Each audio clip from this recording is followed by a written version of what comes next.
بسم اللہ الرحمن الرحیم۔ نیند جو ہے وہ انسان کو آتی ہے، اور ہر انسان کے ساتھ یہ ایک طرح سے اس کی ضرورت کے طور پر منسلک ہے۔ ہر انسان نے سونا ہوتا ہے۔ نبی علیہ الصلاۃ والسلام نے مسلمانوں کو رات کو سونے کے چند اعمال دیے ہیں، چھوٹے چھوٹے اعمال ہیں۔ ان اعمال کو کریں گے، رات کو انسان جو ہے موت کی بہن ہے نیند۔ انسان سوتا ہے، پتہ نہیں صبح اٹھے گا نہیں اٹھے گا، اس کو پتہ نہیں ہوتا کہ وہ کیا ہے، کیسے حالات میں ہے رات کو۔ تو نبی علیہ الصلاۃ والسلام نے چھوٹے چھوٹے اعمال دیے ہیں، اگر وہ کریں گے تو ان پہ جو نبی علیہ الصلاۃ والسلام نے جو اس پر انعامات اور اس پر جو حفاظتیں بتائی ہیں، تو اللہ تعالیٰ ان چیزوں سے اللہ تعالیٰ حفاظت کریں گے۔ نبی علیہ الصلاۃ والسلام کی حدیث کا مفہوم ہے، عبداللہ ابن مسعود رضی اللہ تعالیٰ عنہ روایت کرتے ہیں کہ جو شخص کسی رات میں سورہ بقرہ کی آخری دو آیتیں آمن الرسول بما انزل الیہ من ربی والمؤمنون سے لے کر سورہ بقرہ کے ختم ہونے تک پڑھ لیتا ہے، تو اگر وہ اس رات کے لیے وہ دو آیتیں اس کے لیے کافی ہو جائیں گی، اور وہ ہر شر سے اور ہر مکروہ عمل سے، ہر مکروہ فعل سے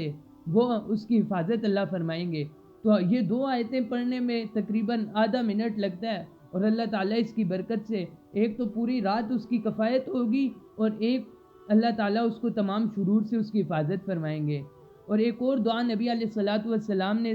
سکھلائی ایک صحابی رضی اللہ عنہ کو،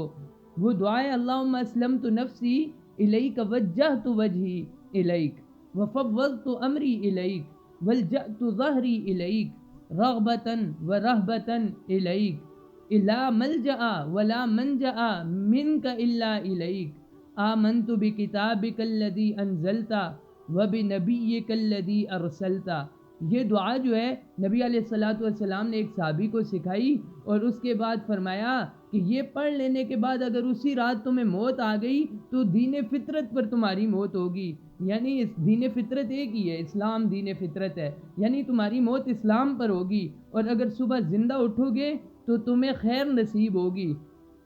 تو یہ ایک دعا ہے، یہ اکثر کتابوں میں لکھی ہوتی ہے، یہ یاد کرنے میں بھی کچھ زیادہ وقت نہیں لگتا، انسان یاد کر لے کہ اس کے اوپر پورا رات کو اگر فوت ہوتا ہے انسان یہ پڑھ لیتا ہے اور رات کو فوت ہو جاتا ہے، تو نبی علیہ الصلاۃ والسلام نے فرمایا کہ دین فطرت پر اس کی موت ہوگی، یعنی اسلام کے اوپر اس کی موت ہوگی، اور جس کا خاتمہ اسلام پہ ہو گیا اس کو تو دنیا جہان کی ساری خیریں مل گئی ہیں، اور اگر وہ زندہ اٹھے گا تو دن کو بھی ساری خیریں اللہ تعالیٰ اسے نصیب کریں گے۔